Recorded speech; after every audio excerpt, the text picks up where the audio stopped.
Hello everyone, তো সবাই কেমন আছো? আজকের বিষয় যে ফেসবুকে মিউজিক ইউজ করে কন্টেন্ট বানানো যাবে, মিউজিক ব্যবহার করে রিল বানানো যাবে, না নিজের অরিজিনাল ভয়েস দিয়ে রিল বানানো যাবে, সেটা নিয়ে একটা আপডেট দিতে চলে এসেছি তোমাদের সাথে।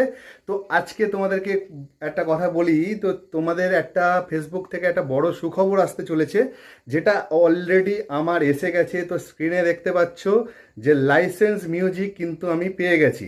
লাইসেন্স মিউজিক থাকলে অবশ্যই গান দিয়ে রিল বানানো যাবে, গান দিয়ে রিল বানানো যাবে।